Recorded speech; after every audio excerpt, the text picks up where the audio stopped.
Hi community! Ako nga pala si Jomer, isang registered social worker. Kumusta ka mo tanan? Isa ako ka-registered social worker, pero subong ang social ko, isang akon social life sa probinsya. Off-duty anay kita, kayari kita sa uma, upod ang aton pamilya. Ang timing ko mga ka-community, grabe, sakto-sakto nga nag-harvest si ate kag kuya sang ilang nga kalamansi. Hindi man daw nila ini ibaligya, pero sa dami nito, feeling ko pwede na kami magtayo ng sarili naming kalamansi juice empire. Pero seryoso, ang ganda oh. Look, naipundar na nila ni, ang sarap makakita ng sariling lupa at tanim. Sana community, maabot ko man pag-abot sang adlaw. Ari man si Kuya Paul, ang masipag nga bana ni ate. Siman siya kag negosyante. Grabe, sa sipag ni Kuya, hindi ko na mahala pa kung kakaon pa ni siya. Bagay na bagay kit sila, abi mo, magka-high school sweethearts pa since second year. May napanood ko nga study nga nagasiling nga ang mga couples na magkamukha daw pareho na ang ila facial features pagdugay, mas tako ang tsansa nga magdugay ang ila relasyon. Ang tawag na sa social psychology, the matching hypothesis or convergence. Sabi nila, nag-imitate daw ang isa't isa sa diet, facial expression, bisan sa pagsinghot. Ikaw ko community, may kilala ka ba nga couple na mukhang magkapatid? Comment na. Apaw, kanami gid ang view diri sa uma.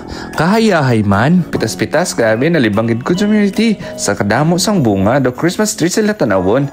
Ang daming nakabiti na green to yellow balls. Alam nyo ba na ang kalamansi ay hindi lang pang tuyo mansi?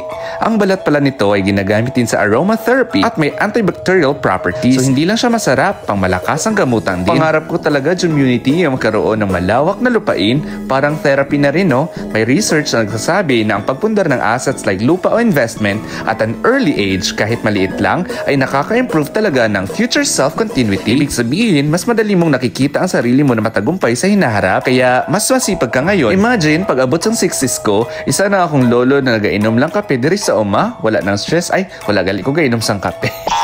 Registered social worker man ako, pero gusto ko lang na masaya at payapang buhay. Wala namang masama sa pangarap ko, di ba? Kahit hindi man matupad lahat, at least nangarap ako. Sayang pagkakataon kung hindi natin i-try community. Tandaan nyo gidni, ang pangarap daw kalamansi yan. Hindi yan kusang nahuhulog sa inyo.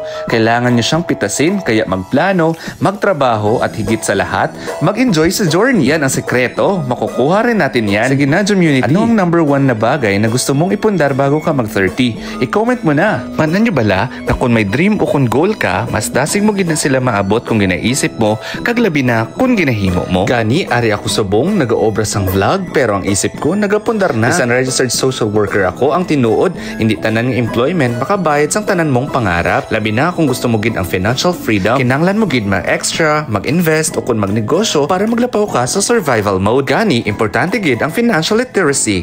May research pa nga nagapakita nga ang mga tao nga may high financial well-being ay mas epektibo sa kanilang trabaho dahil mas nakakapag-focus sila sa misyon imbes sa problemang financial. Kaya community, dapat unahon ta ang self-care pati na ang financial security. Wala man gina silang sa code of ethics namon nga bawal kami magyaman, di ba? Para sa tanan nga social workers, estudyante o bisan sino nga nagaobra sang maayo para sa komunidad kag pamilya, ang worth nyo hindi sa sweldo ginakwenta. Ang worth nyo ara sa kabuhi nga ginatouch nyo. Pero magdugay ka mo mag-obra, dapat maging stable ka mo. Dili nyo pagkalimtan ang inyo personal nga pangarap. Dili na atong tapuson ang aton vlog. Madamo gid nga salamat sa paglantaw. Don't forget to like, share, and follow. Bye-bye!